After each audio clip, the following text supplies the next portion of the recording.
Hello Daily Drafters and welcome back to the channel for today's Daily Draft, continuing right along with Modern Horizons 3 here, diving right into today's Pack 1 Pick 1. And we have Psychic Frog in the rare slot. I have not found a reason to be blue-black in this format. I do think Psychic Frog could be a reason. I don't know if it's very good in limited necessarily. It seems a little expensive to do what it is, to do what it's doing, but we could take Frog and wheel Sneaky Snacker maybe and try to get into a blue-black kind of thing. Or we could just take something like Fanged Flames here, which I think is just a better card in general. Breathe Your Last as well. This is kind of tempting. I just don't think Psychic Frog is very good in limited. You have to discard a card to put a counter on it. I mean, you do get to draw a card when it hits them, but I just don't think it's worth it. So I'm going to go ahead and pass that there. Now we've got a lot of good options here. So staying red, we could take Amped Raptor, which is always a great card. We could also take Kappa Cannoneer and really lean into some sort of blue artifact-based thing. Dreamtide Whale is interesting as well if you're playing a cheap, kind of quick, double spelling kind of deck. There's also Conduit Goblin, which you know I love here. Bespoke Battle Wagon is also another great way to get energy in the potential blue-red energy deck. Kappa Cannoneer is really good card. It just doesn't really fit in the format as much because blue is not really an archetype that is focused too much around artifacts. Dreamtide Whale is pretty close, but you know what? I think Bespoke Battle Wagon is like one of the biggest reasons to get into blue-red energy, and it's not a deck I've drafted yet, and I do think the Battle Wagon, like I mentioned, is one of the biggest reasons to get into that deck. So I'm going to go ahead and take that here. There is an Unstable Amulet, which we might wheel, but I think I'm going to take another Fanged Flames over Utter Insignificance here. This one I don't think is very good. So 2-mana 3/2 flyer, when it ETBs, you have to exchange control of this with another creature. And then if you do, you get 4 energy, and you have to sacrifice that creature unless you pay energy equal to its mana cost. So like, it basically just exchanges control of this with a 4-drop, which this is almost equal to a 4-drop in most cases, so it doesn't make much sense for limited. But I think I'll take a Fanged Flames here. Maybe we wheel the Amulet if we go into more controlling blue-red energy base here, but let's take a look at what this does. 3-mana 3/3 Fabricate 1. Other non-token creatures you control have Fabricate 1, and you can tap 2, or pay 2 and tap it to populate or proliferate. That is pretty good. There is a Scurry of Gremlins here if we wanted to kind of lean towards red-white energy. And what else I'm looking at is not much. There is a Petrifying Meddler, which I think is pretty good. This seems interesting though. Maybe we can figure out a way to splash that in whatever sort of energy deck we end up playing here, if we do end up in energy. Speaking of, we've got Glasswing Grace, we've got Sage, there is the Flare, but I don't think the Flare is very good. Energy doesn't seem to be super open. There is a Horrid Shadow Spinner, and with this many blue and black cards, there's a chance that Sneaky Snacker could come back around here. These lands are not really the lands we want necessarily. I guess Tranquil Landscape could be one.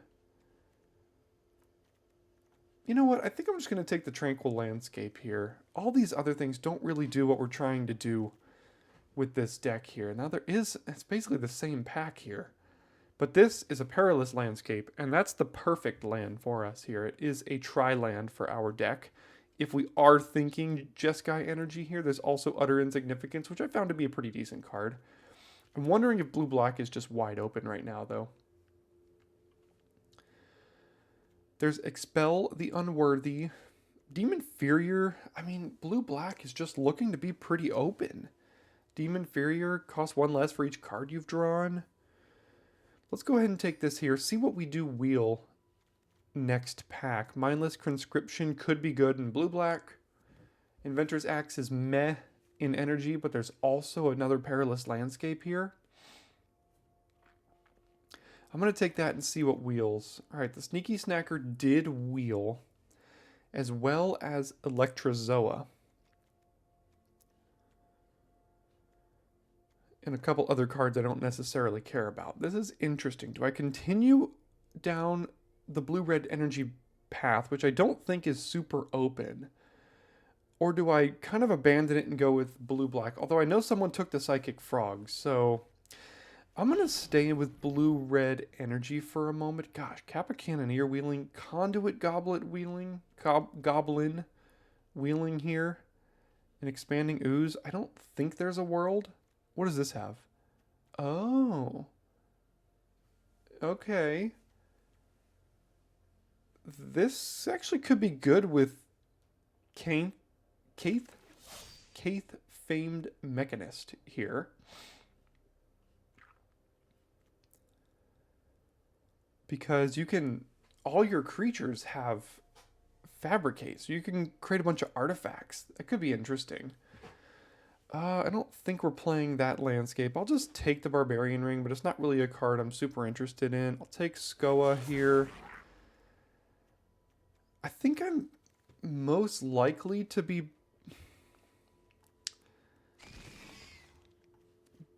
blue-red, I think, but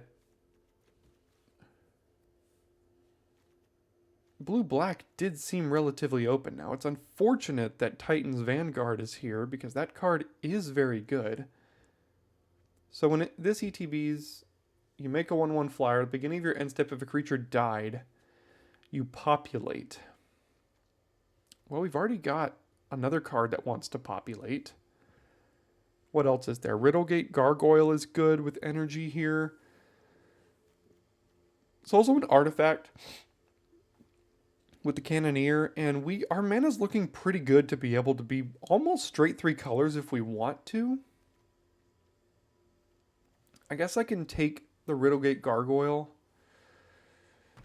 and go from here.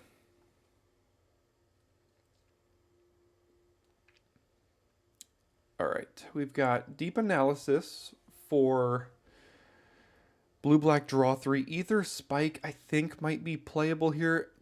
This deck usually wants to be... Oh, I didn't even see the Galvanic Discharge. Never mind. We'll go ahead and take the Galvanic Discharge here. Pretty easy pick. There is an Izzet Generatorium, which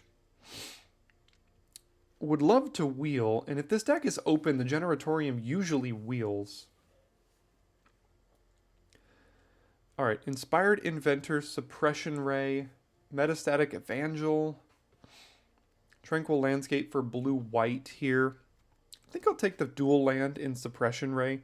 Helps splash our 2 white cards, and you can also just cast this. Works with energy as well.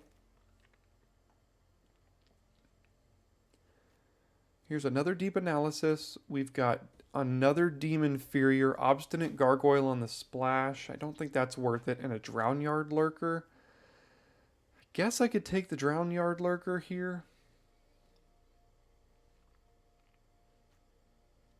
I don't think blue-black is a good card is the thing, though. Like, there's a lot of cards coming around for it. I don't think it's a good archetype. It's not a good spot to be. So let's take the Drownyard Lurker here. Another Storm Drake. Another Fanged Flames. I think I'll take the removal spell. Unfathomable Truths is here. Oh, there is Tune the Narrative, though.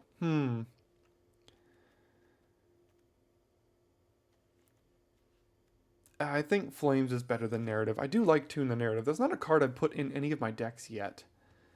But I wouldn't mind doing so. I guess we take Waterlogged Teachings here, but I'm not playing a Warped Tusker. This doesn't really fix for any of our colors. And everything else is black. I don't think Waterlogged Teachings is even one of the better MDFCs, but we'll take it here. Each creature and enchantment you control +1/+1, or it can tap the other side for green or white. Let's go ahead and take Electrozoa. I think it's going to be a pretty good aggressive card in our deck. Sheltered Landscape, not great for us. Most of these cards aren't great for us. I think Pinnacle Monk might not be horrible. don't think we need to take that. Let's take the Pinnacle Monk here. I don't think our archetype is particularly open, but like I said, just the blue-black cards and the fact that the Psychic Frog didn't wheel, you don't really want to be fighting for blue-black in this set, I don't think. All right, that's a late Cranial Ram. The only card we could really consider, I guess we could play Muster the Departed. Maybe that's good here. All right, this is a blue-white land. There's also Ether Spike, actually. I think I'll go ahead and take the Ether Spike here over the blue-white land. Our fixing is looking pretty decent so far. And we can probably pick up at least one more landscape, if not two, if we wanted them in this last pack. I don't think the Is It Generatorium wheeled, which, like I said, is not a good spot to be when you're trying to fight over this kind of deck. All right, here's the blue-white land. We can just go ahead and take this time. Another Demon Inferior. Fine. We have multiple ways to draw cards here.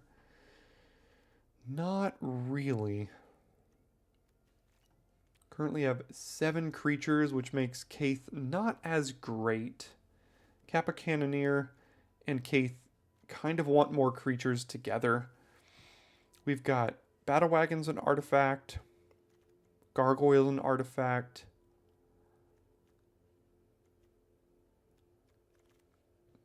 There's a couple things we've got here. We're going to have to kind of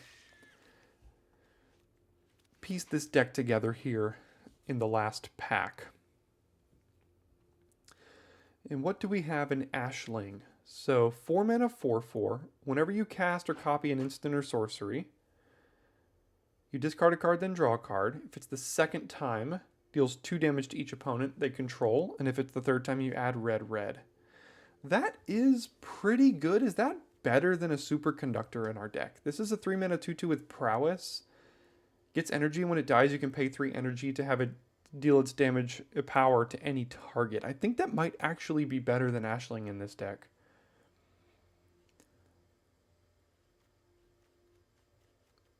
There's also Twisted Riddle Keeper, I just noticed as well, which I think is good. But if we're trying to build around this energy thing, the Superconductor is kind of exactly what we're trying to do here.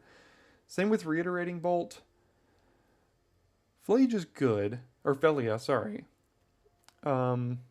Contaminated Landscape, Electrozoa on the wheel would be nice.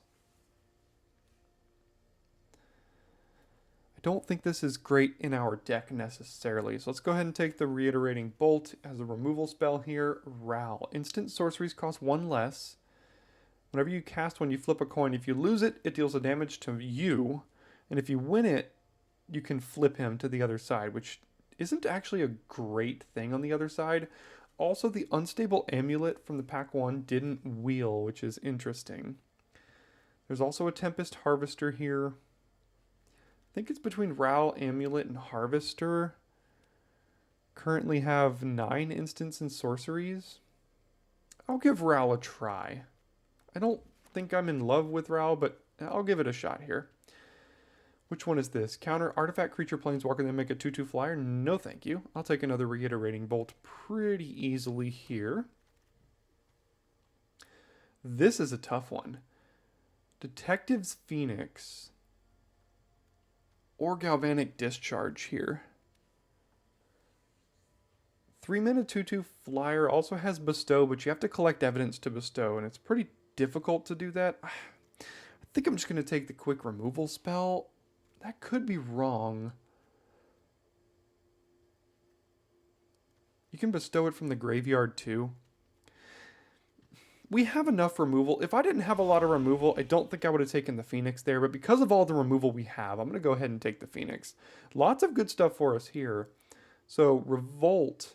If a source you control will deal non-combat damage to an opponent or a permanent, deals that much +2. Whenever you get an energy, it deals that much to any target.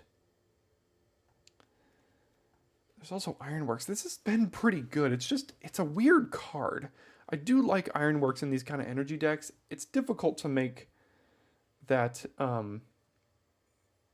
Ether Revolt kind of work. I think it's pretty good, though. We do have 4 fetch lands. It might have actually been the right pick there.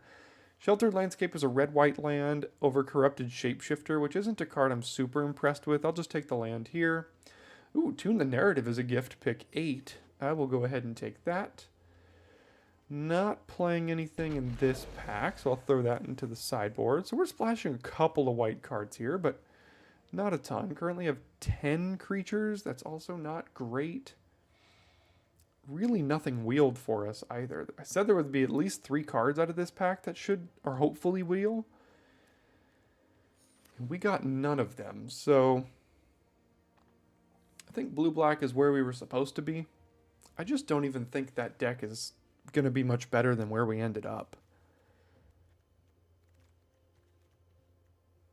That's a white land, but I'm not playing anything else, I don't think.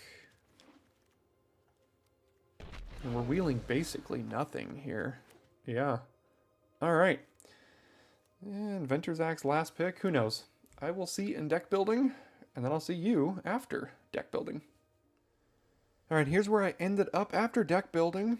I'm not super thrilled with the deck. We do have a good bit of removal and interaction here. A Discharge, 3 Flames, 2 Reiterating Bolts, an Ether Spike, and a Demon Inferior. There's a lot of interaction. We've got a lot of energy build-arounds too with Suppression Ray. Battle Wagon is the only way in the set to make multiple energy over and over.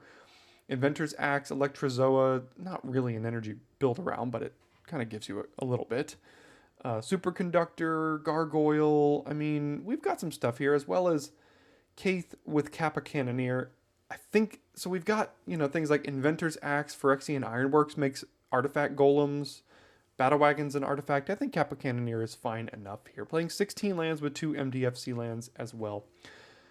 Don't know exactly if this is gonna be the greatest thing in the world. I'm not super high on it, but I do think we can steal some wins with a couple of flyers, Muster of the Departed making 1/1 flyers, Inventor's Axe on Gargoyles, things like that.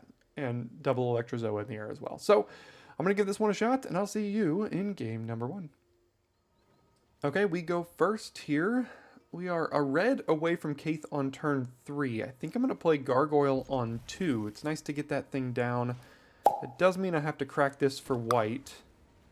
And I can't cast Tune the Narrative or hold up Ether Spike, but I think we'll be okay. Can do both of those things on turn 3 here. That is a red. Well, now it's really awkward. Okay, so let's just do this. Next turn, we can probably do the Perilous Landscape. What do they have? Tune the Narrative here? Yeah. Perilous Landscape, crack it for a red, and then hold up both of these things here and see if that's what we want to do. Tempest Harvester. Okay, you get some energy as well. Yeah, there's another red. So let's crack this for a red. And then get on in. Don't need to pay the energy. And now we can either Ether Spike something, or we can Tune the Narrative. Depending if they play something I don't want them to resolve. And then if we do Ether Spike next turn, we can Kaith followed by Tune the Narrative.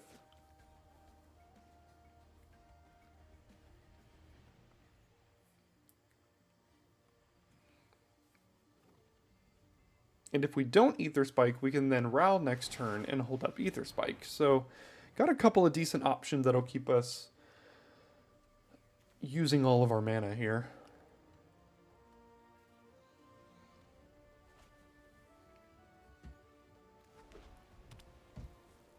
Ooh, that could have been pretty good. Why did they get rid of that? I guess they didn't have a white here.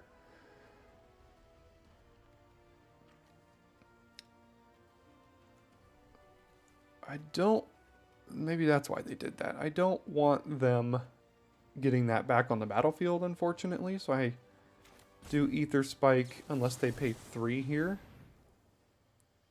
Oh, they've got their own Ether Spike. Alright, good for you.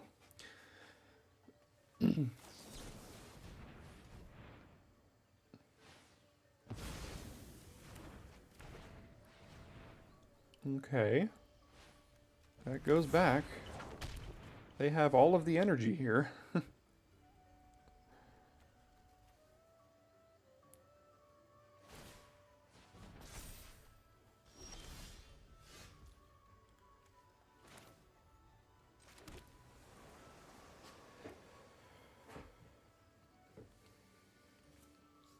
So whenever a creature you control attacks alone, it gets +1/+1 for until end of turn for each instance of Exalted among permanents you control.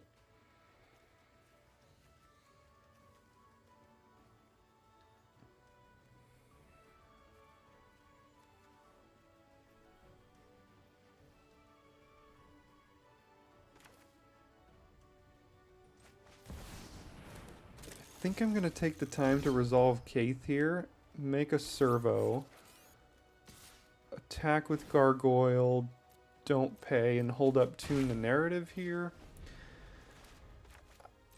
I'm going to need another red if I want to play Ral and Fanged Flames next turn.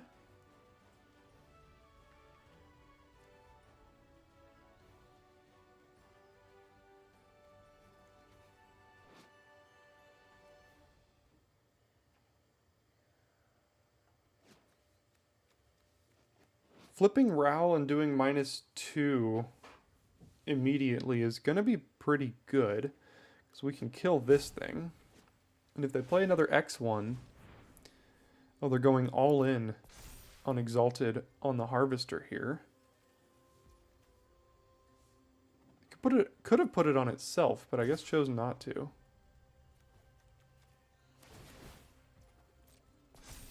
Sure, I guess I take 3.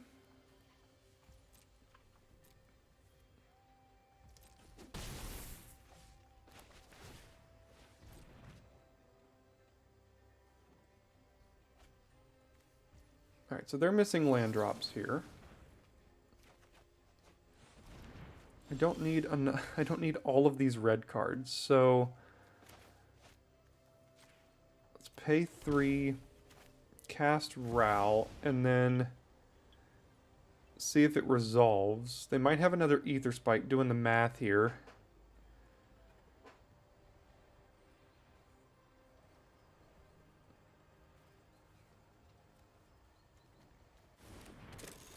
Yeah, I do think they have another Ether Spike.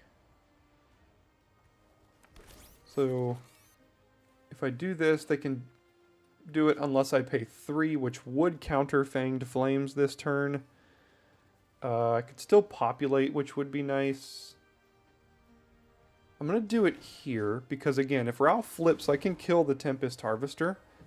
So here comes Ether Spike number 2, but I can still kill the Harvester. They've kind of put all their eggs in that basket.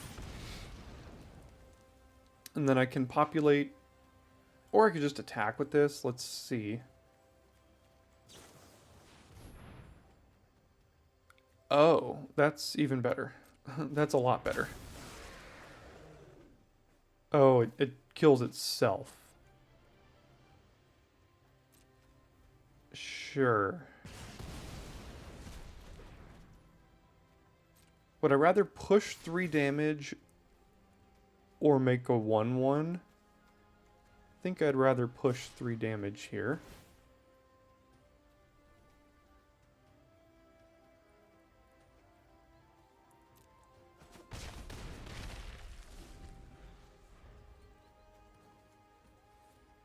Okay, so they're missing land drops, which is our biggest advantage right now.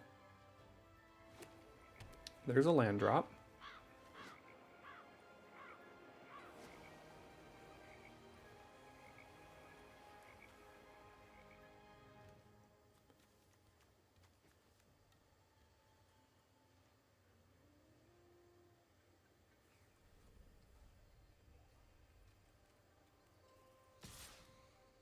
Okay, so that attacks as a 4/3. I can't really block it.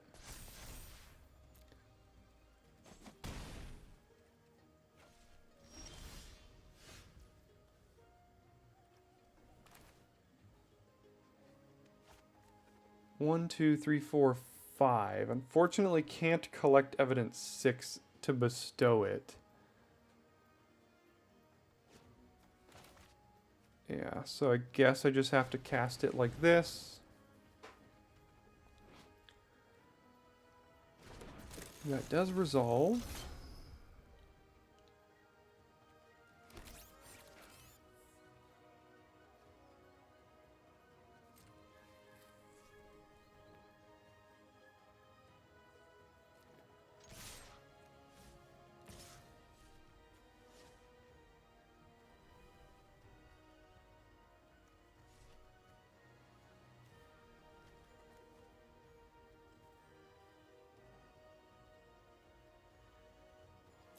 I'm just going to hold some of these back. They have all their mana up. I don't really feel great playing the Inventor's Axe into some sort of open mana here.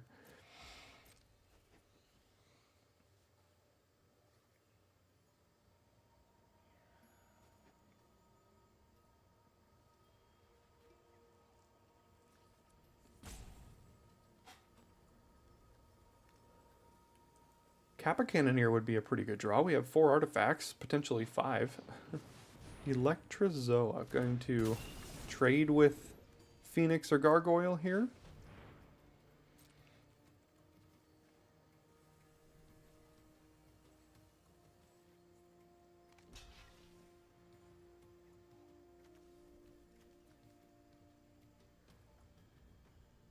Or are they just going to try to push damage here?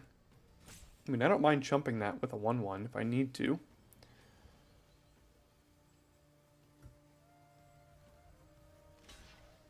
Okay, they will trade with Gargoyle. Or not. Or do nothing. Trade with Kaith.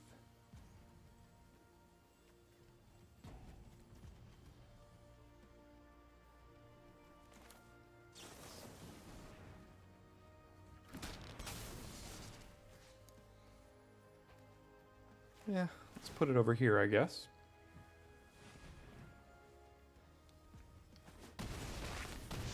Alright, go to 4 and currently dead on board in 2 different ways.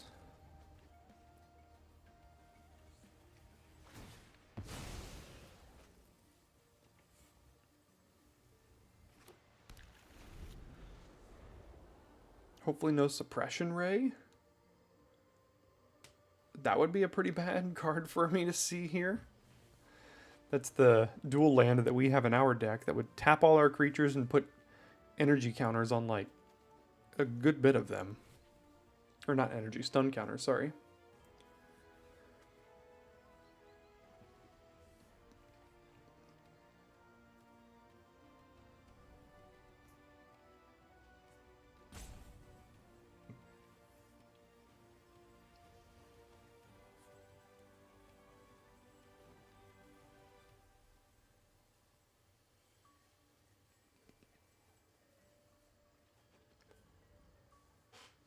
Alright, no attacks.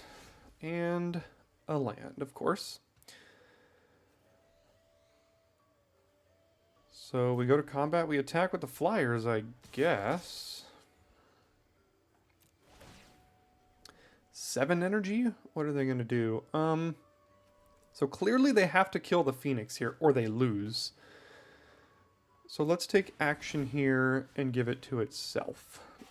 Because then they're probably not going to kill the Riddlegate Gargoyle right now. They're just probably going to kill the Phoenix. Yeah, so they take 2 here.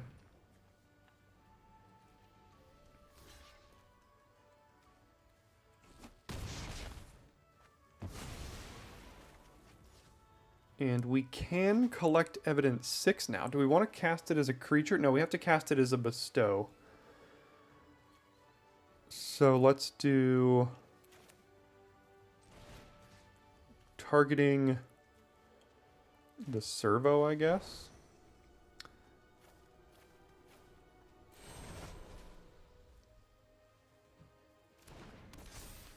Three flyer. Go ahead and just crack this thing. Thin out our deck of lands because we don't really have anything else going on. And then equip this here, I guess. And the turn got lethal in 2 different ways again here.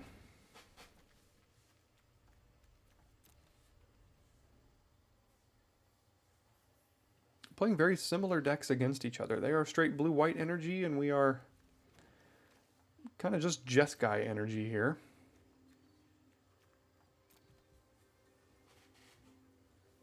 Kind of refreshing to not see an Eldrazi matchup for the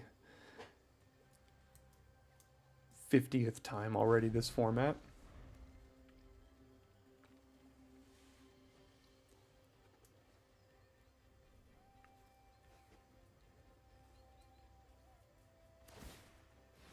Alright, they're digging. And they didn't find it. Alright, Kaith going wide with our servos and flying over the top, just like I said.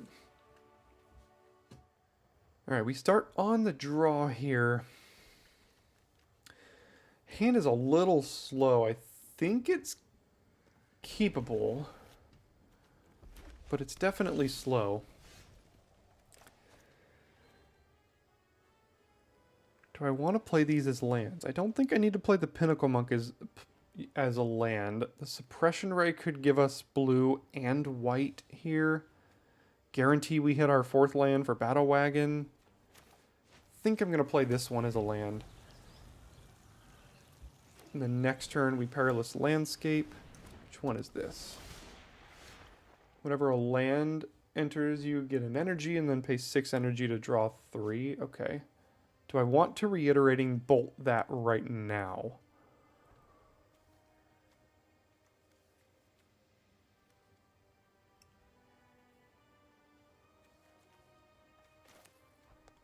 Sure.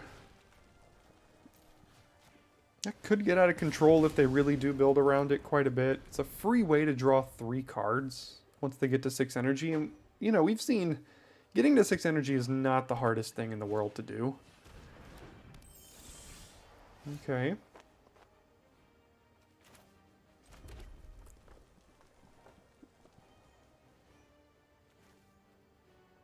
Pass turn, play Electrozoa. Next turn we play another one, and I think we can still keep them both around, even as we Perilous Landscape, and then the Battle Wagon itself can keep them both around here.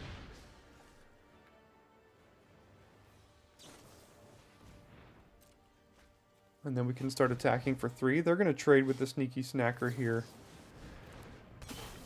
At some point, though.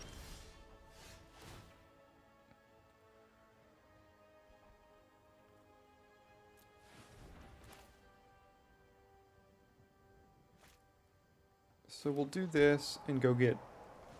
Ooh, we don't even need to actually tap it right now. We could just play the Battle Wagon. We don't need to fetch necessarily here.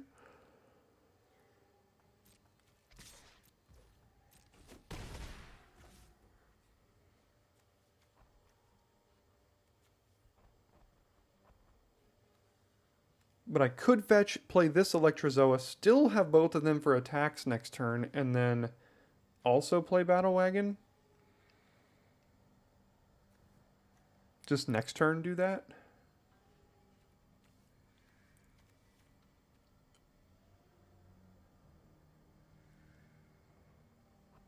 Sure, let's do that instead. Get another creature down here.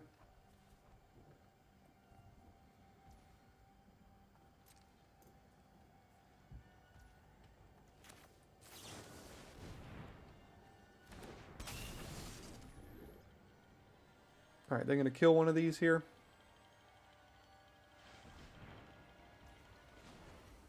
Alright, let's sack that for a... I guess a blue?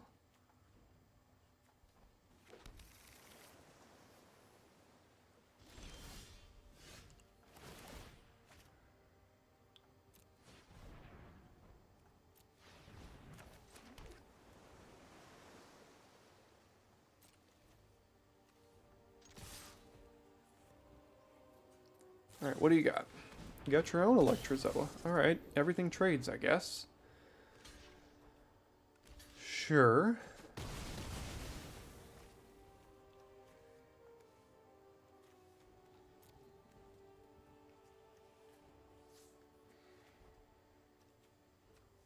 I could play Muster the Departed at the end of my turn. A creature would have died, so I can populate, but I think I'm actually just going to play this and get Reiterating Bolt back. That seems pretty good to me. It's most mana efficient thing to do. This kills something, and this has prowess. So if we are able to kill something, and if we draw land, we could do Kaith and this here. And then populate a lot. Looks like this is about to die. And it does.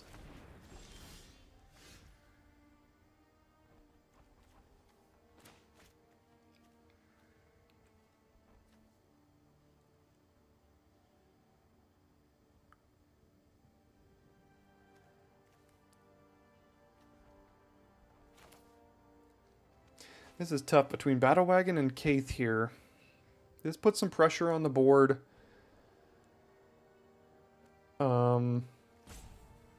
This starts building up our energy.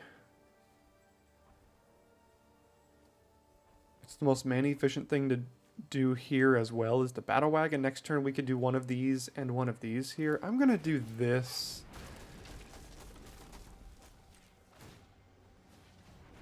I don't think we need to put a ton of pressure here. This isn't looking to be one of the decks that's going to go super tall over us with the big Eldrazi that we're going to struggle against.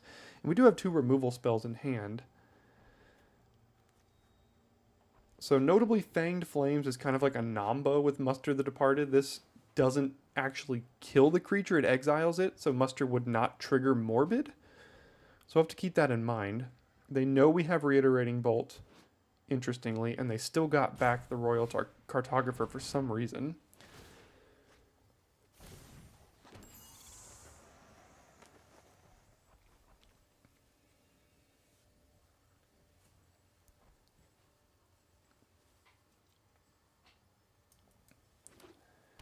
Land and nothing else. Alright, so now we've got Tranquil Landscape, so we can go white, blue, red.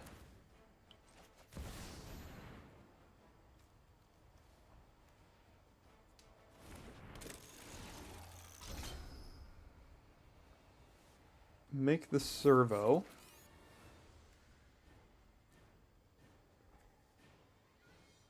And I could start bashing here. I could also kill the Sneaky Snacker. I don't think I need to do that, though. I could also draw a card with Battle Wagon.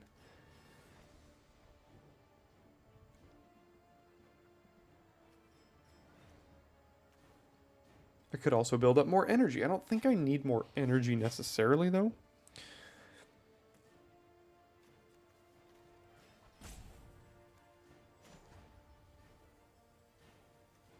While they're tapped out, why don't we go ahead and do this here.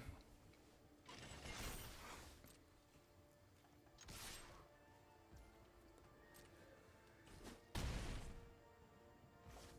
right, let's pass it back.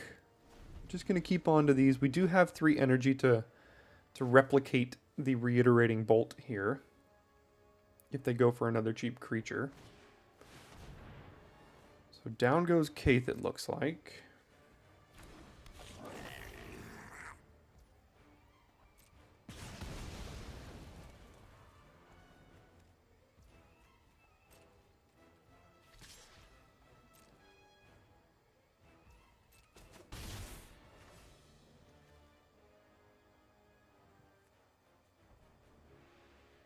They could have another Ember Mage in hand, but it does require them to sacrifice 2 mountains to do the other ability, which I don't think they're going to do.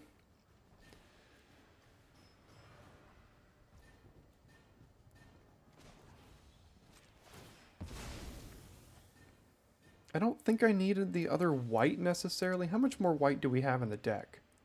The Gargoyle? That would be the only thing that would regret me not getting a white here, is if I draw the Gargoyle. Okay. I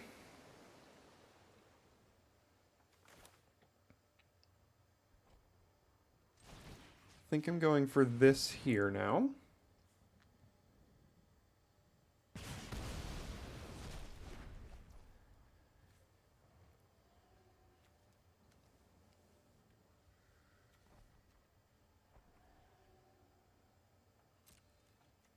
The fact that they had priority and then didn't means they probably have another one of those in hand. So I'm going to have to keep that in mind here. I guess I'll play this. And then end the turn and decide what to do with Battle Wagon if I want to draw a card, depending on what they play. I think they have another Skoa Ember Mage in hand. Here comes Cartographer. They know we have Reiterating Bolt, so this is interesting here.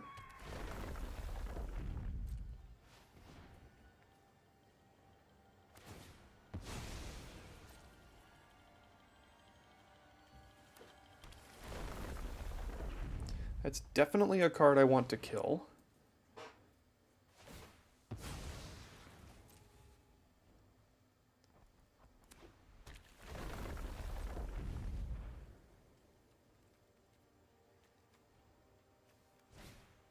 Another sneaky snacker, sure.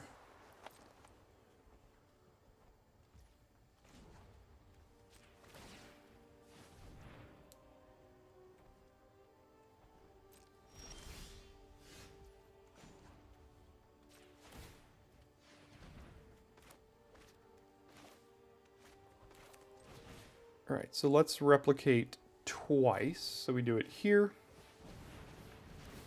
Replicate, copy, do it here. Replicate, copy, do it there. Now that they're tapped out, we'll go ahead and just get our 3 for 1.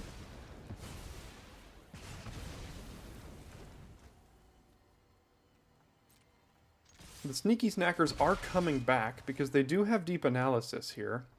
Does require them to pay life though, so...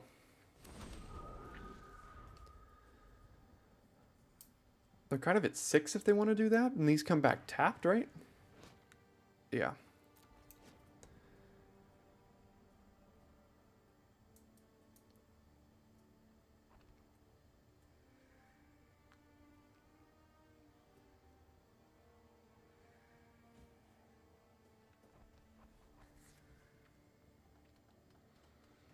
I think our deck does pretty well against these similar style decks to ours. We have a lot of good stuff against these decks, but I just don't think we're going to be able to compete against the Eldrazi decks. Like if any deck plays Writhing Chrysalis, like our Electrozoas just look so pathetic against that card.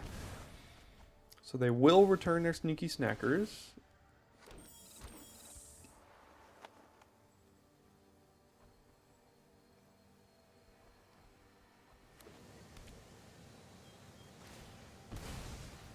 Go to 5.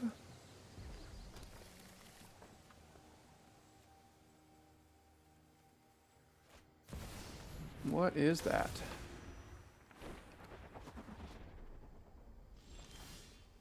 Thopter. Okay. Doesn't have lifelink, does it? No, you can sack 2 artifacts, deal 3 damage to me, kill a creature, or they gain 5 life. Okay.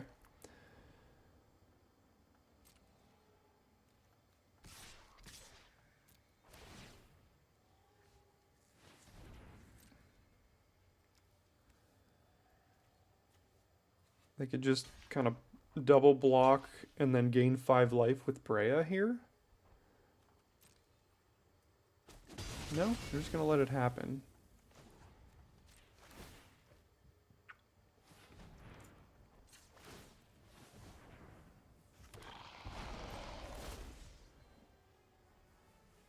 No, don't kill my 3/3. I'm trying to populate it. They killed my 3/3. Alright, well I get a 1/1.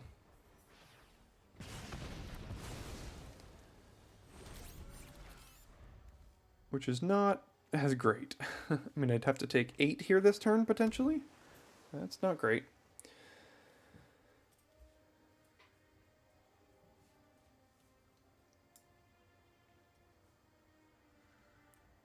Need to draw something good. I don't know what that is either. Plus they've got 3 cards in hand and I've got none.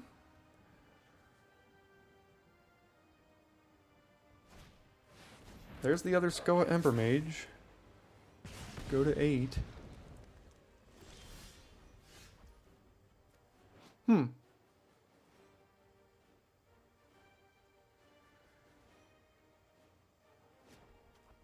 Okay. Maybe that's good? I don't know.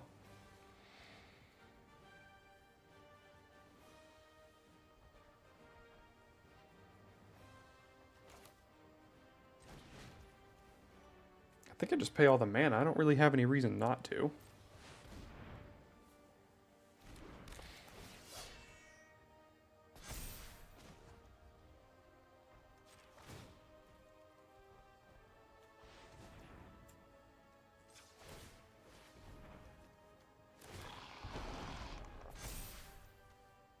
Oh, I should have saved that for next turn. So then it cannot be blocked. I can still do it next turn. Because I can tap the Battle Wagon for 2, attack, get 3 energy. No, this is only as a sorcery, though. Oh, darn. I might have just blown it. So then I have to do this then, right? Because if I do this, I get an energy next turn. I use the Battle Wagon to get 3 more energy, enter an artifact, and then this can't be blocked. That's my only way to not die to the Snackers next turn, guaranteed.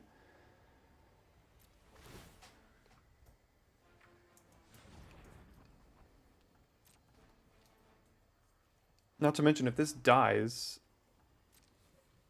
then I do get to populate. Okay, alright, let's see here. This is only sacrifice 2 artifacts, right? Yeah. Don't have any currently. We're at like 4.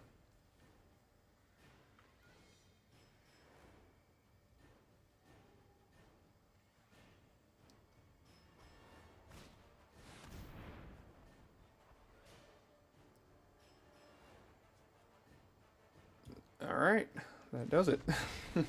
Sure. You got it.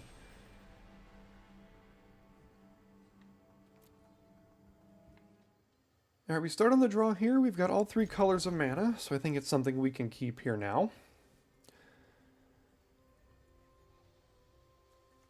And we'll see what we need to do. Go ahead and just crack this for blue now. No reason to wait, I don't think.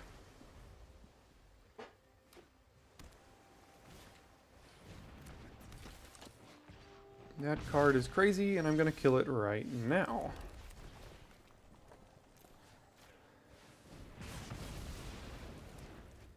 And then next turn, I think we play Kaith so that all of the creatures in our hand have Fabricate 1.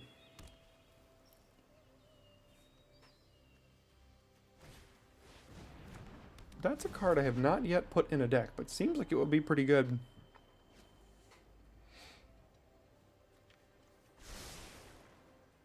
Double top, you hate to see it. Yeah, I think I'm going to lead on this here. I think the servos are still better for us, so I'm just going to make the servo.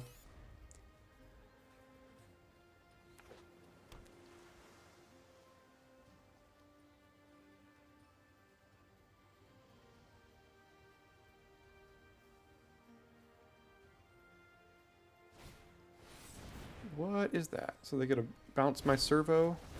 It's a 2/2. That killed my servo. Sure.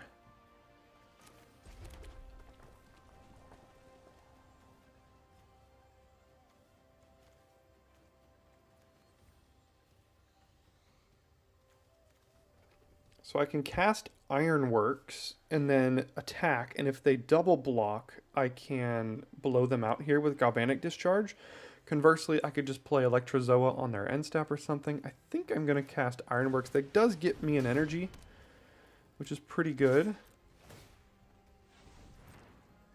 I don't think they're going to double block here, but if they do, that's fine by me. Yeah, didn't think so.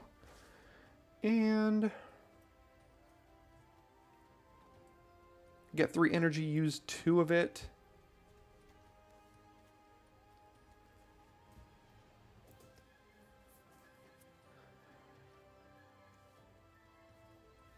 Then I still couldn't use Ironworks here.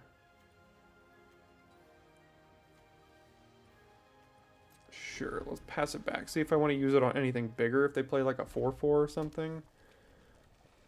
Or anything better. These are just random 2/2s on the battlefield now.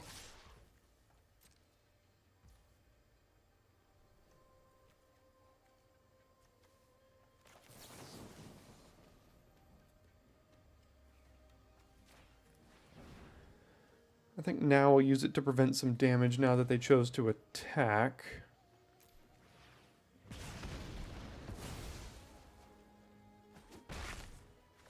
Now what do we got here? Hopefully something we can attack into, so we can still use Ironworks.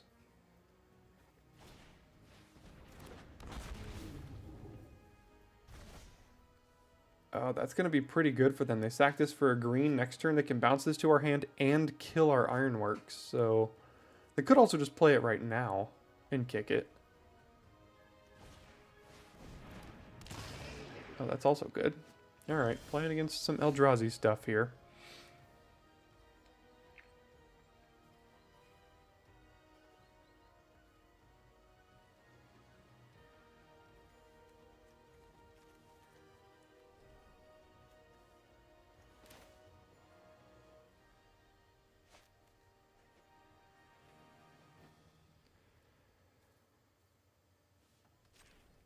Let's pay 3.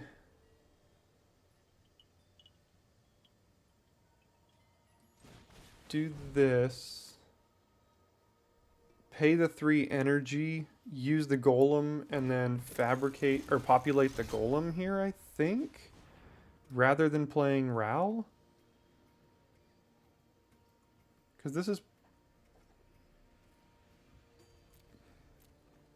pretty good value. I mean, they're going to bounce it to our hand, probably.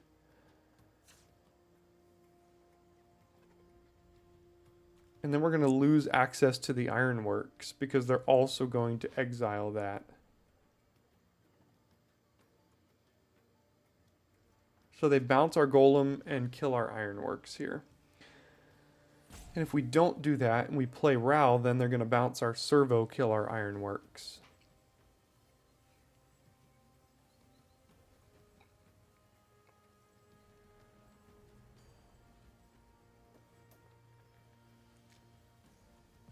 They might also just not crack this, but I think they're going to.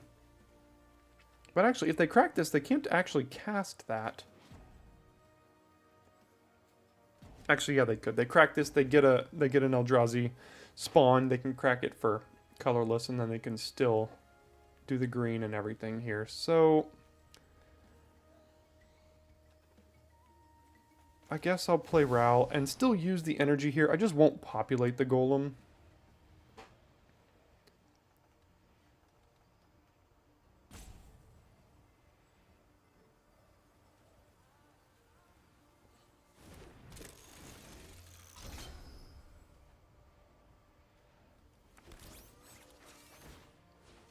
Although now that I think about it, had I not used the Ral, I forgot I would have gotten 2. I would have got this one and then populated that one, so I'd have 2. Okay, I thought they were gonna still do the thing here, which would have left us in a not great spot, but I guess they didn't like where they were at either.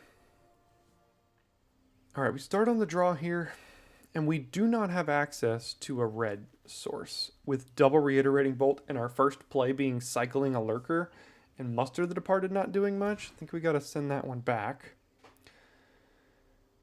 Keep this here, and I think Muster the Departed goes to the bottom.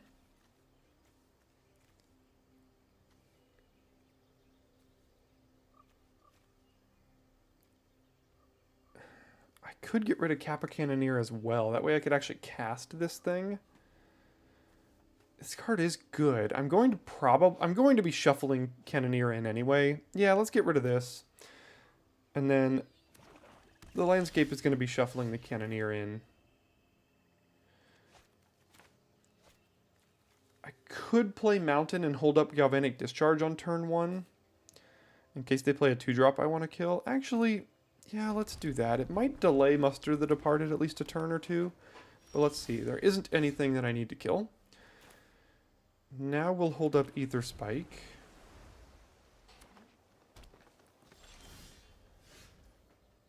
And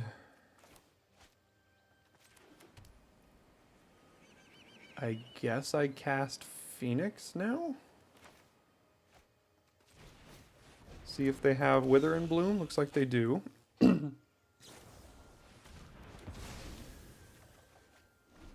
Alright. Now, go ahead and land something big I can't deal with. That's pretty much it. Ooh, that's a nice draw. So let's do this here and hold up Ether Spike if we need to.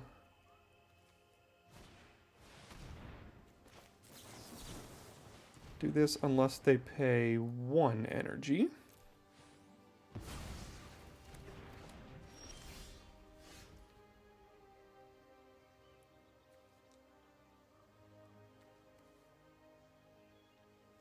Pinnacle Monk.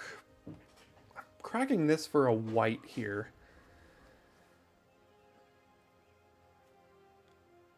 I just don't know if I need to cast or put this as a land or not. So let's go get white.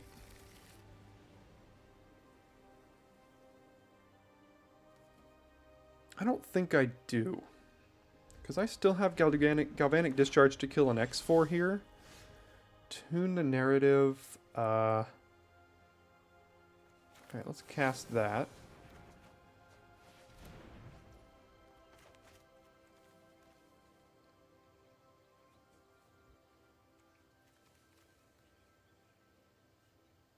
And I guess I'll cast this now. And no, I still don't think I need this yet. If I miss another... Gosh, I'm just not doing anything at this point. Neither are they, but, I mean...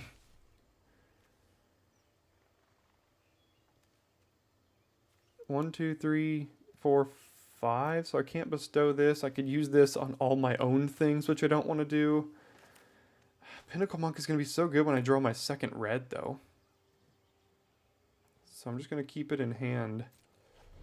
Still hold up Discharge here. Nightshade Dryad, sure.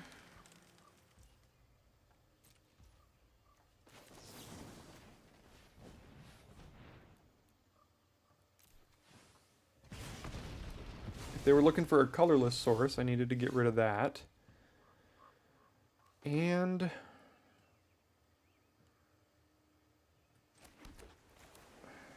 this would have me get rid of 1, 2, 3, 4, 5. It would get rid of everything, and Pinnacle Monk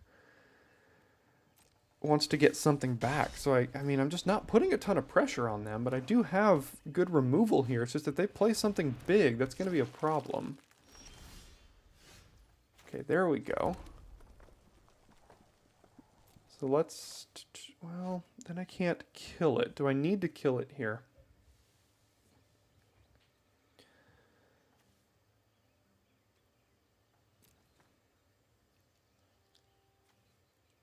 Not exactly right now. So let's go. This doesn't have reach, so we'll do this. We'll cast the Pinnacle Monk. We'll get back Galvanic Discharge here.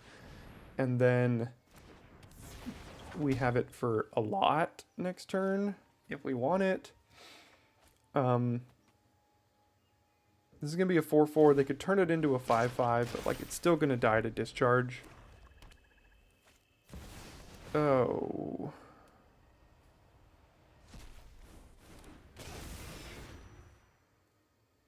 wow. Okay. Ward sacrifice 2 permanents.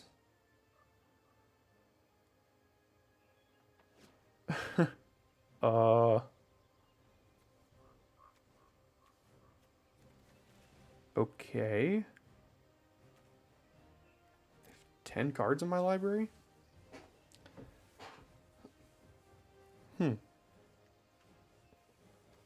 Sack 2 permanents. Yeah, Ulamog is gonna win if you cast him. 10 mana? 7, 8, 9, 10. That's 10. They just kept drawing lands and eventually got to Ulamog. I'm gonna have to Demon Fury or Ulamog. I can't Reiterating Bolt, like, it sacrificed all of my permanents. So let's do this. Pay 5. Um,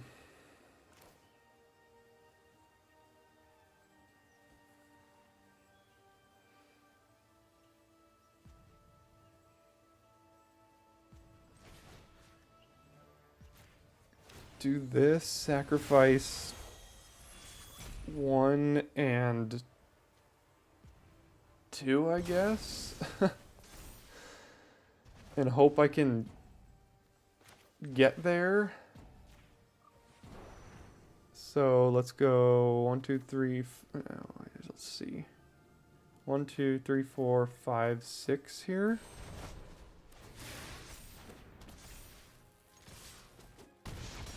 I mean, if they whiff, we do have... Ulamog comes down next turn here. None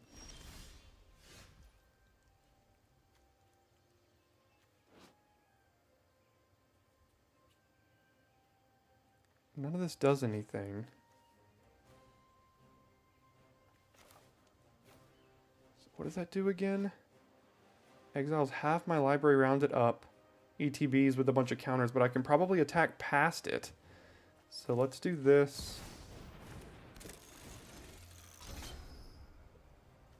Yeah, wow. We beat a resolved Ulamog. I did not see that one coming, but I will certainly take it. Alright, we are up first this time with a keepable hand, but an interesting decision on how we're gonna kind of sequence this here. I think I'll play Suppression Ray tapped, play Landscape next turn, hold up Ether Spike, and if I need to use Ether Spike, I can. And if I don't, I'll go ahead and crack the Landscape here. So that's just like a Mana Dork, basically. Yeah, sure. Pay 1. I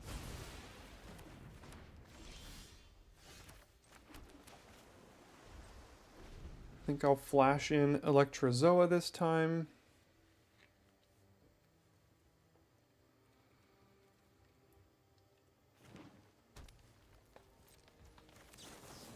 And hope I can figure out ways to get more energy before this thing just starts tapping itself down.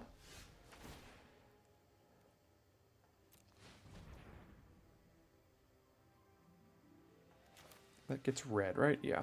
Okay, so let's do this. Go ahead and attack. Play this and crack the Landscape for red here.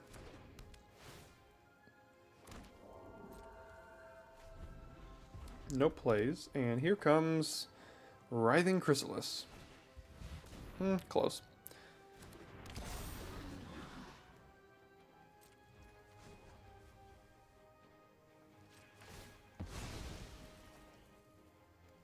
And of course, I'm sure that thing has reach. Yes, it does. All right.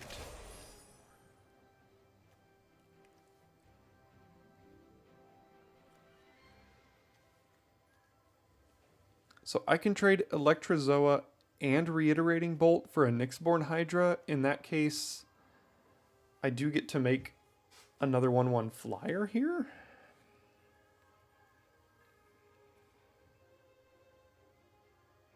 Yeah, okay. Let's go to combat. Alright, so I'll trade that and Reiterating Bolt here.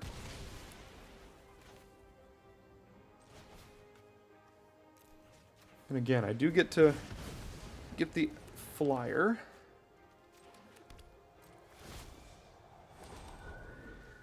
Do I cycle this? I'm only 1 land away, so I don't think I do.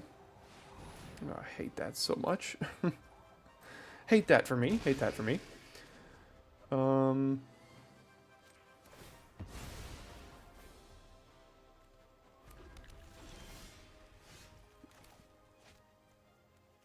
Could cycle that, but let's do this. That doesn't have a reach, does it? Nope. Alright, get on in.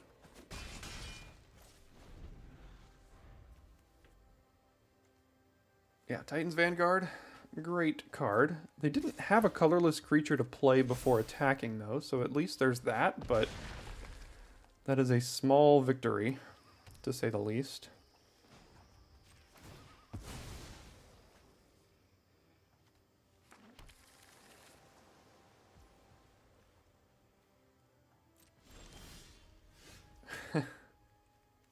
So many landscapes here.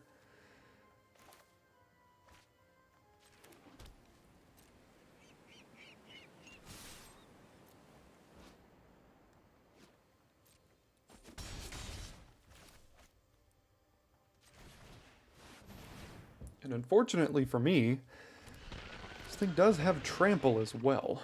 So when they kill the Drownyard Lurker here on their turn, I can't really chump with the spawn. And I have to draw something good. That's got reach. Do I want to trade? I definitely do want to trade here.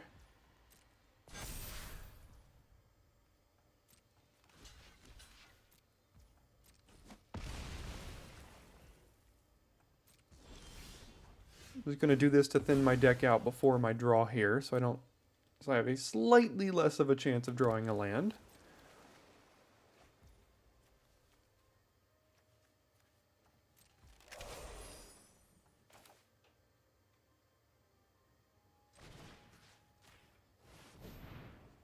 It's about the best I can do.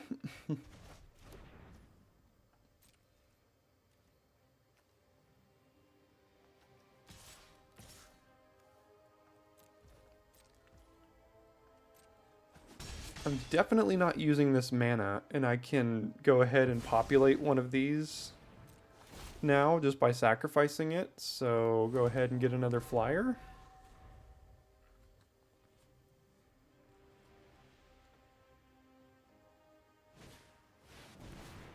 Alright, got a bunch of big fatties here. Next turn they're playing a reach creature. So I hit them down to 8. Draw land, perfect. Take 8 here, go to 5. I think we lose this race now. Is there anything we can draw? Not really.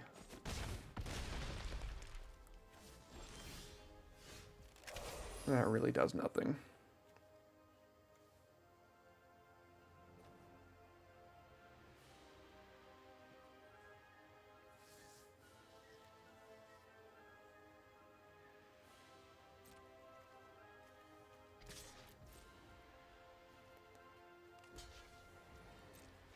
Alright, they called my bluff.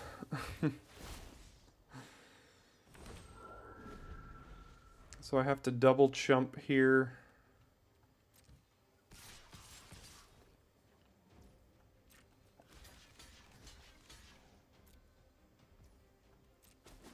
Yeah, we're just not top decking well, and their creatures are too big once we get to this point, unfortunately.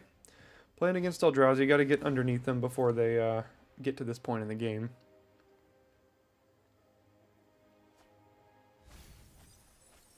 +4, +0, trample, and cascade. Alright, let's see what you hit. Alright. Not the greatest, but...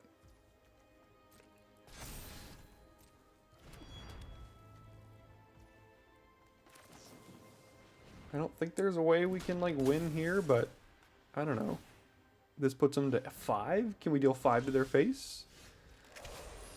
No. So we chump, chump, and then just continually chump.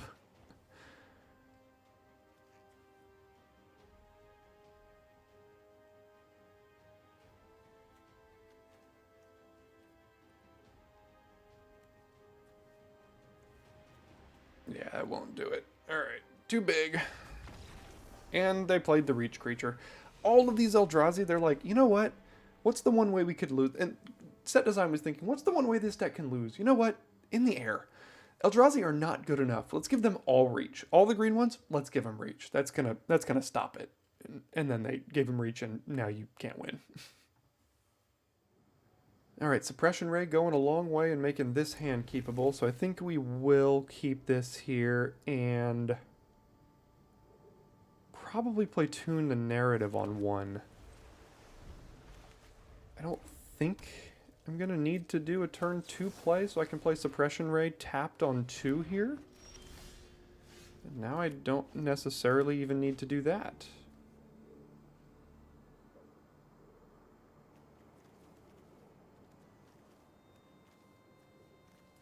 Maybe 5 lands, getting closer to this.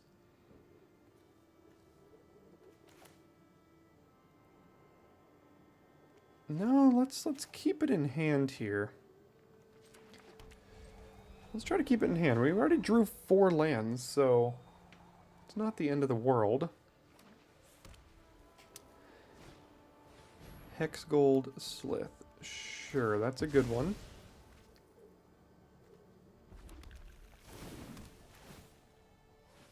Red-white aggro energy. Here we go. Okay. So I'll lead with Mustard of the Departed. Get a 1/1 flyer.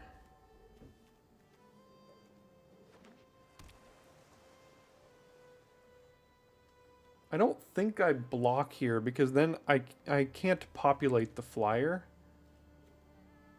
Next turn I could actually cycle the Drownyard Lurker, sacrifice the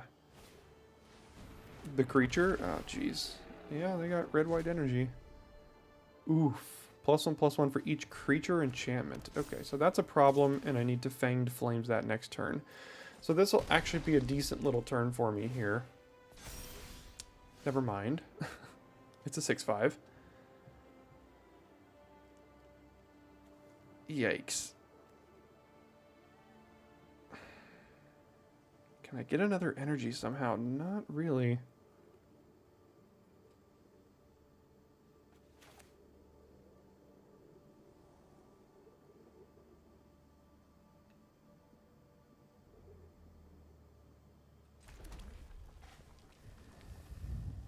What I was gonna say is I could cycle the Lurker, sacrifice the token, use 2 mana to deal 4 to that thing. But now it's a 6/5. And I don't know how I'm dealing with it. I could 2-for-1 myself right now. I think I have to. That is such a problem. Yeah, I hate doing this, but, I mean, it feels really not good.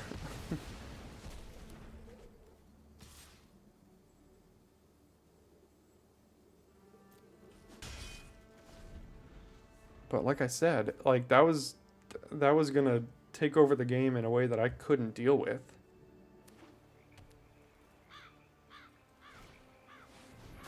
Alright, there's a Bespoke Battle Wagon. Getting all sorts of energy here. Okay, not a horrible draw. That does let me populate.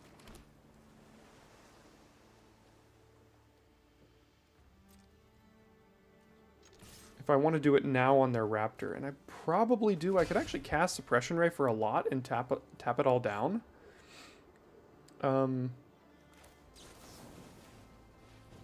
Let's do this and pay 1.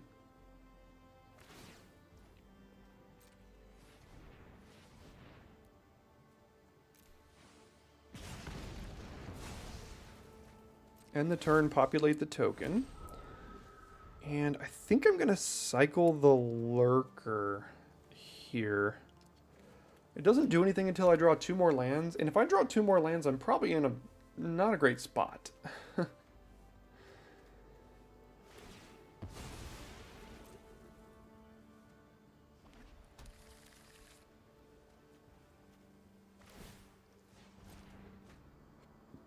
Alright, drawing some cards.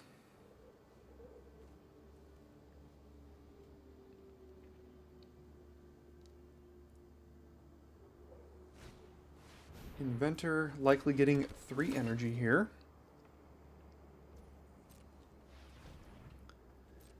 And no plays. So let's cycle this.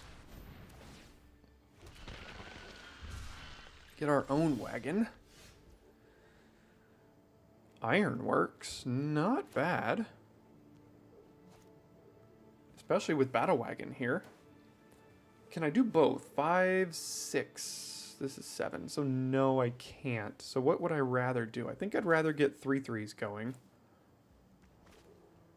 Could actually populate the 3/3 token as opposed to the flyer. I think the flyer is actually better though. So let's play this. And attack, get energy, go to damage, use 3, and actually if I populate this, like I said, Suppression Ray can actually do some good work here as far as tapping down a lot of their stuff, and 3/3s are bigger. So let's do this, end the turn, populate this one here.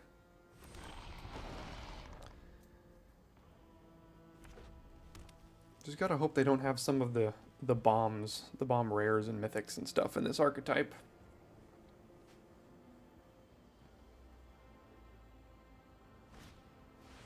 Oof. Alright, that I think might be one of them.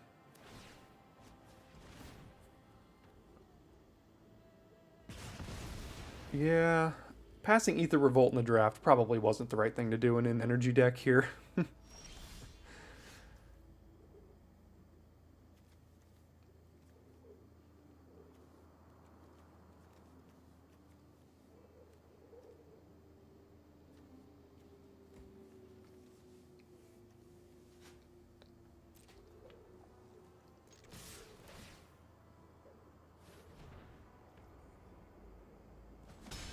Okay, take a bunch of damage.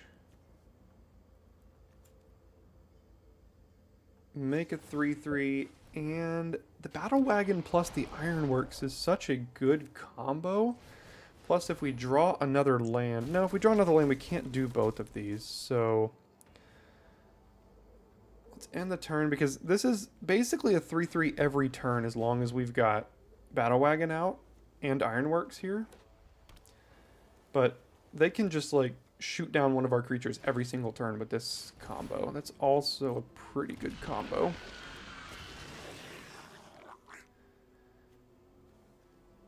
Two damage to any target. So, like, 4 damage to any target? Oh, are we close to just dead here? The Spawn Gang Commander could just, like, kill us? Because of the Ether Revolt? Yikes. Oh, okay. Good. They're going for the killing the creatures instead of us.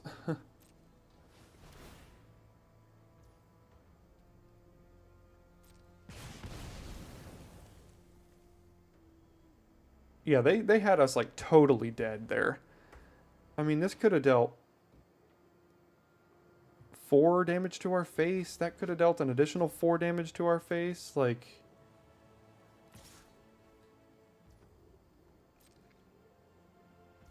we might still not be in a great spot.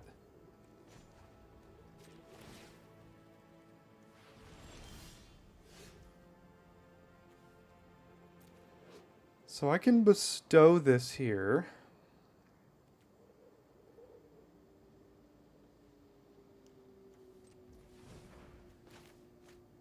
I think I'm gonna do that. Here, collect evidence 6. Doesn't really matter. Plus then they can't block and sacrifice it. And I'd like to give it lifelink, I think.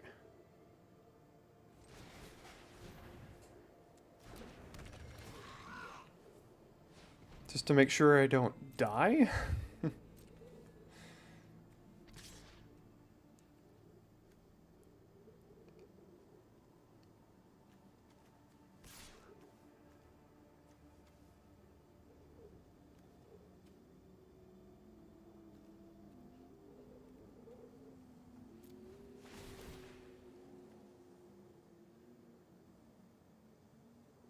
To Ether Revolt here.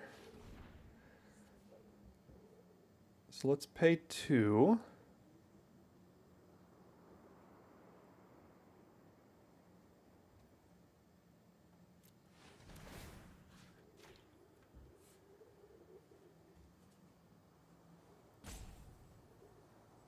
Really hope they don't have Tune the Narrative. That could be bad.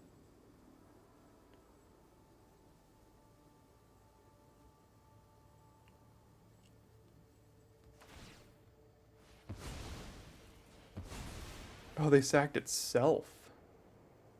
Sure.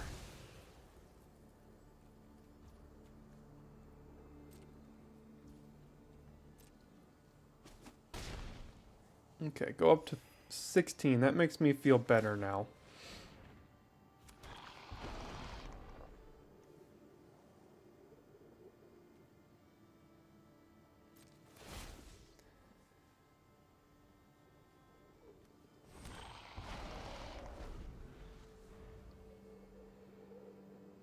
So they're probably going to be able to kill this somehow, but I've got a lot of stuff going on here.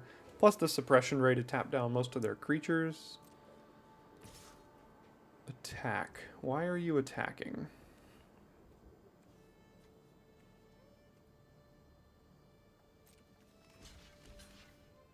Oh, to trigger revolt, I guess. So no blocks.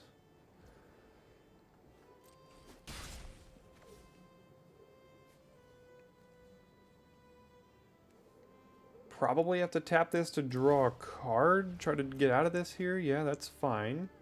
Now they don't have any ways on board to get energy and start shooting down my stuff. Let's see if they drew into one.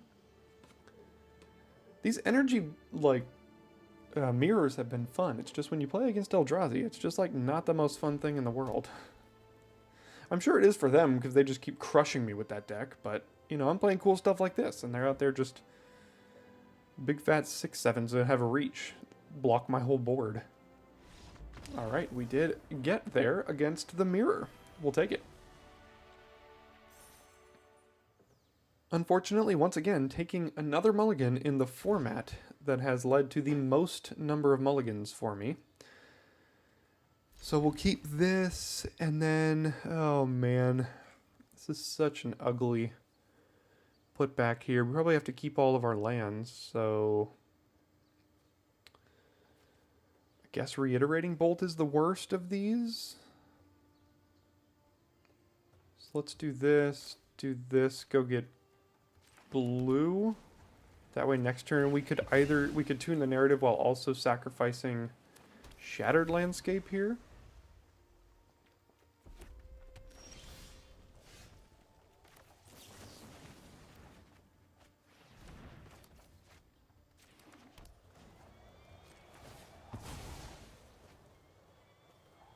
Alright. Now we just have removal but no threats. Void Pouncer, I probably have to Fanged Flames that so I don't just keep taking more and more damage here. Once again, hoping we're not going up against red-green Eldrazi. Here comes the forest. No, mono red maybe? Who knows? Precursor. Alright.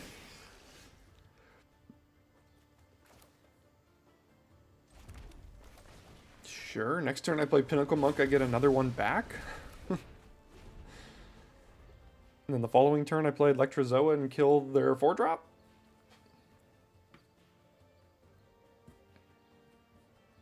I think they're just waiting on a forest here. There is one, but a turn delayed. That's a 3/3. Alright. Yeah, I think I'm just going to cast this. Get back Fanged Flames here.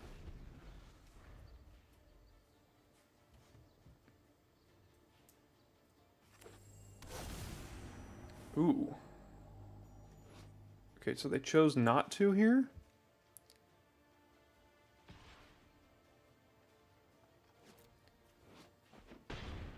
Yeah, so wait, this does Stone Cold nothing? Oh no, just add colorless. Okay.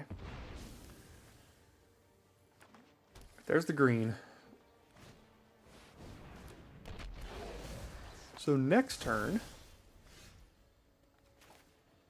they're going to cast Writhing Chrysalis, and we're not going to be able to win, because this has flying, it has reach, this deals 4, and it's a 5/6. So, or it's a 4/5.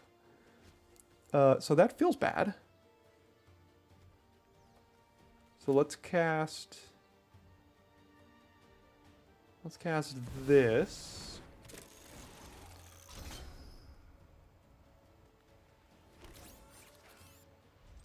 And then just watch the Writhing Chrysalis come on down and figure out how to deal with that.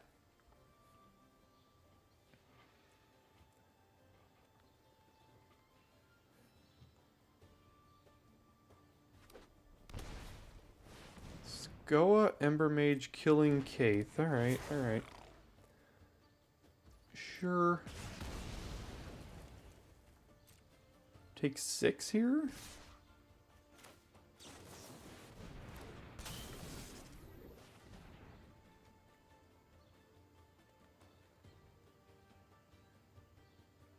I can hit them back for 6.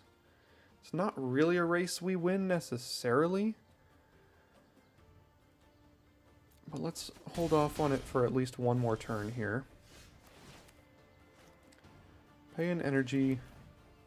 Cast Ral. Hopefully we can flip him.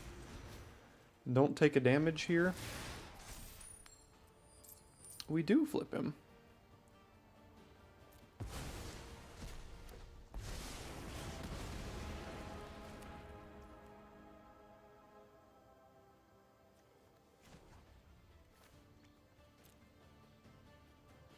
This kind of turns the race a little bit in our favor. I mean, I do control, so I go -2, deal 2 damage to their face and draw a card here. Draw a land. They go to 8. They kind of have to kill Ral. They don't have to, but I mean, they could kill Ral. And then put us to 8 and then still have 6 or 7 mana left over, which is not great for us. But we do have a flyer here.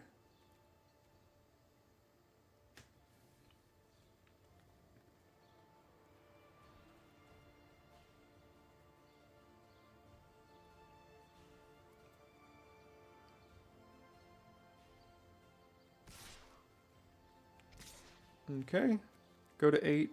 Ral is down. Let's see if they play a reach creature.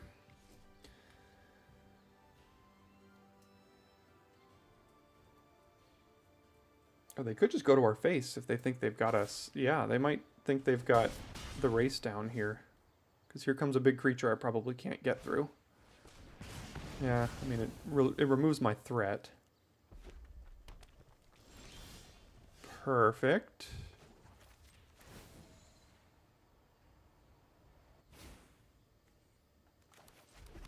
I have to try to double block, I think. So no attacks.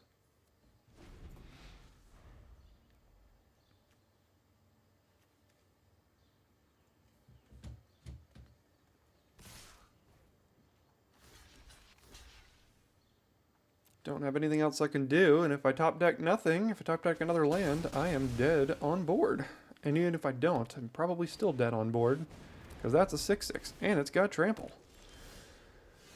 That, my friends, won't do anything. Let's see if Ral gets us anywhere here. I mean, deem worthy is about the only thing I can think. Funnily enough, we could actually kill our own superconductor and then deal them 6 damage here. But that's not... No, equal to its power.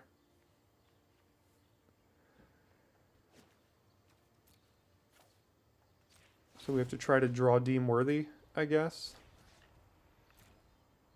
It says trample, right? Yeah. Is that our only out here? Inventor's Axe, right? Yeah, that does not do it. Darn. Yeah, just they drew one big creature and we kind of bricked for 2 turns in a row there, unfortunately. So, what are we, 3-3, 4-3? I don't know. Whatever it was fine. I mean, it's not tier 1. We're not playing Eldrazi. Eldrazi is the tier 1 deck in the format, especially if you can get into red-green. But I'll take a 4-3 with this kind of deck. Yeah, it was fun to play. It's unique. I mean, it wasn't the perfect version of this deck, I don't think. We had a decent little mana base. We're just playing some cards like Lurker and even Demon Inferior. Muster. Muster was actually pretty good here. But I did like the combo of Ironworks plus Battle Wagon and things like that. So it was a fun deck. I do enjoy playing that. Eldrazi is just boring to me, as good as it is, and it's boring to lose to. So maybe that means I just don't like the format. Who knows? Hopefully you guys are enjoying the format and enjoying the content here on the channel, though. Thanks for tuning in today, and I'll see you next time for your daily draft.